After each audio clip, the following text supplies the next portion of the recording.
Madame, Monsieur, bonjour, bienvenue à notre nouvelle édition du programme Midi au Caire. Commençons avec cette nouvelle. Le président Abdel Fattah el-Sisi a donné ses directives pour poursuivre la mise en œuvre des programmes de sensibilisation des citoyens aux mesures de prévention et de précaution pour enrayer la propagation de la pandémie de Covid-19. Le président a donné ces instructions lors de la réunion avec le Premier ministre Moustapha Madbouli en présence des ministres de la Santé et de l'Enseignement supérieur.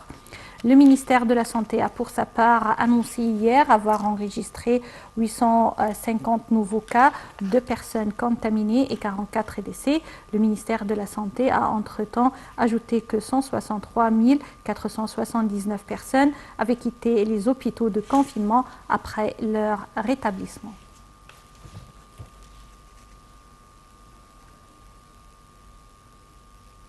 Le président Abdel Fattah el-Sisi a enjoint de renforcer le rôle des institutions de la protection sociale de l'enfance et de la jeunesse dans le développement et l'épanouissement de la personnalité afin de créer des générations aptes à faire face aux défis de la vie et capables d'assumer des rôles positifs dans la société. Plus de détails à travers ce commentaire. Le président Abdel Fattah el-Sisi a enjoint de renforcer le rôle des institutions de la protection sociale de l'enfance et de la jeunesse dans le développement et l'épanouissement de la personnalité afin de créer des générations aptes à faire face aux défis de la vie et capables d'assumer des rôles positifs dans la société. Le président el-Sisi a souligné l'importance d'adopter des programmes octroyant aux enfants et aux jeunes l'aide financière nécessaire pour les inciter à obtenir leurs droits légitimes et mieux s'intégrer dans la communauté. Le chef de l'État s'exprimait lors d'une réunion destinée à examiner les activités des institutions de la protection sociale, superviser le système des garderies et suivre les activités financées par le fonds Tahya Masr. Le président el-Sisi a aussi donné des directives pour inscrire les garderies sur la liste des projets jouissant des prérogatives de la loi des petites et moyennes entreprises pour qu'elles profitent des facilités et des avantages offerts sur les impôts.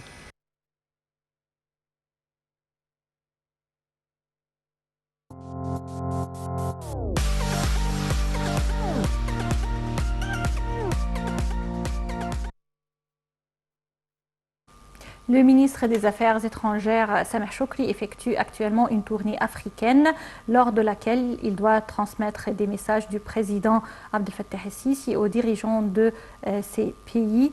Monsieur Choukri a commencé sa visite par Nairobi et doit également visiter les îles Comores, l'Afrique du Sud, la République démocratique du Congo, le Sénégal et la Tunisie.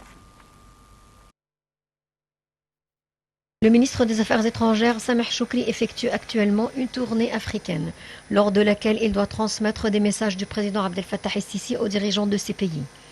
M. Choukri a commencé sa visite par Nairobi et doit visiter les îles Comores, l'Afrique du Sud, la République démocratique du Congo, le Sénégal et la Tunisie. Cette tournée s'inscrit dans le cadre du souci de l'Égypte d'informer les pays du continent africain des négociations sur le dossier du grand barrage éthiopien et de soutenir la voie pour aboutir à un accord juridique contraignant sur le remplissage et le fonctionnement du barrage en tenant compte des intérêts des trois pays. Et ce avant les débuts du deuxième remplissage et l'adoption de mesures unilatérales, en plus de confirmer les paramètres de la position égyptienne qui favorise la reprise des négociations sérieuses et efficaces pour parvenir à un accord contraignant, respectant les droits de l'Égypte et du Soudan dans les eaux du Nil.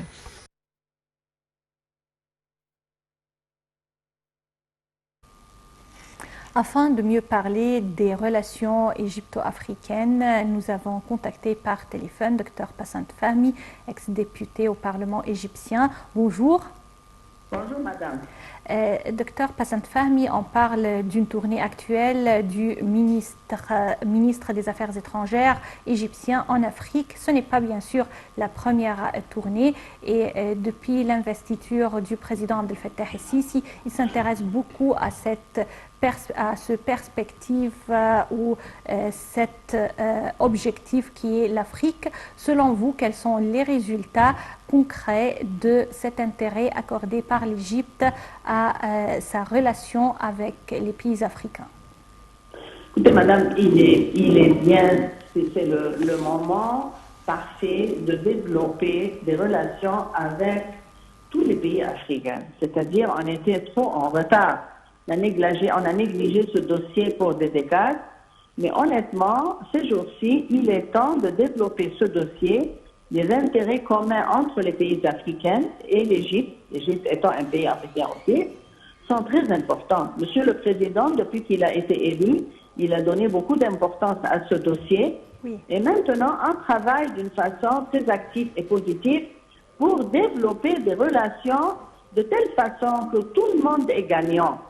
Parce que chaque pays travaille pour le bien de son peuple. Tout le monde veut une vie acceptable, des services, que ce soit de l'infrastructure, l'éducation, de la santé. C'est une longue liste. Mais le monde, tous les peuples veulent ces services-là.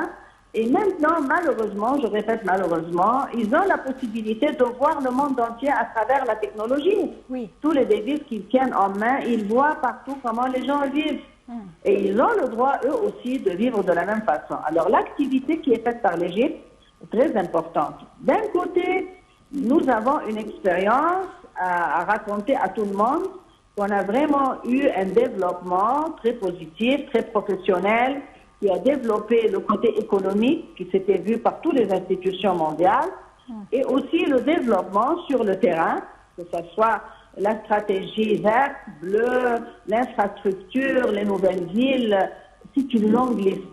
Mais cette expérience-là est très importante à transférer aux pays africains et de trouver des moyens où tout le monde est gagnant. Et je répète toujours, la diplomatie économique, c'est le langage du monde maintenant. Tout le monde doit coopérer ensemble, surtout d'une façon régionale. C'est-à-dire, ce n'est plus comme avant, chaque pays peut travailler tout seul. Non, nous devons avoir des relations régionales pour coopérer et développer l'économie pour le bien non seulement des pays, mais pour le monde entier. Alors, l'activité faite par Monsieur le Président depuis qu'il était élu, et maintenant Monsieur le ministre des Affaires étrangères et toutes les institutions du pays sont dans le bon chemin. Et Inch'Allah, nous aurons des relations stables et développées avec la majorité des pays africains. C'est vrai. Docteur Passant Fahmy, je vous remercie infiniment pour ces explications et on continue avec nos nouvelles. Le ministère égyptien de l'Intérieur a indiqué aujourd'hui que 3 membres d'un groupe terroriste impliqué dans l'exécution d'un Égyptien dans la péninsule du Sinaï en Égypte ont été tués. Un communiqué cite que la sécurité nationale a reçu des renseignements concernant un groupe de terroristes et ces terroristes sont impliqués dans l'exécution de Nabil Habashi dans le nord Sinaï et ayant l'intention de mener des actions hostiles contre des maisons et des lieux de culte de citoyens chrétiens coptes.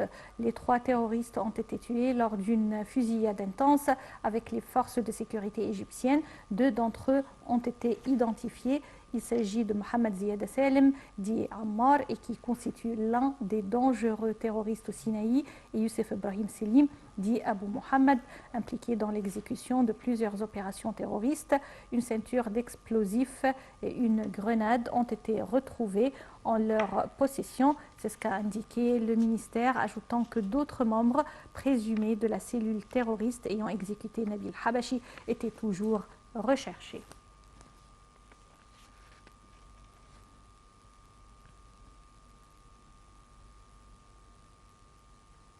L'autorité du canal de Suez a nié les informations publiées par les médias sur les résultats de l'enquête concernant le navire Ever Given qui s'est coincé au canal de Suez. Selon l'autorité, l'enquête est toujours en cours et c'est en parallèle avec des négociations entre la compagnie propriétaire du porte-conteneur Ever Given et la compagnie d'assurance afin de parvenir à un accord au profit de toutes les parties concernées.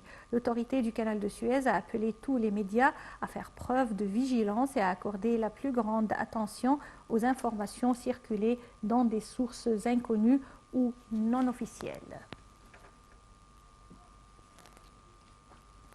Le ministre du Tourisme et des Antiquités, Dr Khaled Al-Aneni, a affirmé que la parade transportant les momies royales du musée égyptien Tahrir au musée de la civilisation a ébloui le monde entier et a joué un rôle dans la promotion du tourisme en Égypte et également à renforcer la prise de conscience des Égyptiens quant à leur civilisation.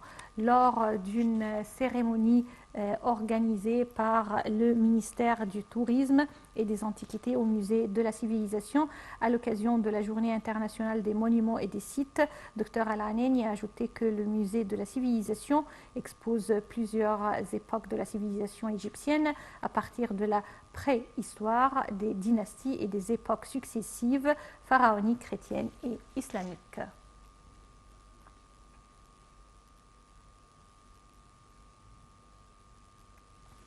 Les indices de la bourse égyptienne ont collectivement haussé, soutenus par les achats des investisseurs étrangers et le retour à la vie normale dans la plupart des pays du monde. Le capital des entreprises cotées à la bourse a gagné 415 milliards 500 millions de livres égyptiennes pour atteindre le niveau de 734 milliards 800 millions de livres égyptiennes. L'indice EGX 30 a grimpé de 0,38% pour clôturer au niveau de 1441 points et d'autre part l'indice EGX 70 a haussé de 2,69%, se stabilisant au niveau de 1915,58 points. En outre, l'indice EGX 100 a progressé de 2,01% pour atteindre le niveau de 2828,4 points.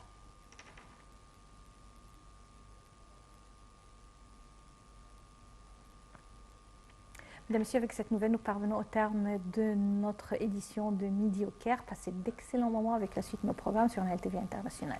Au revoir.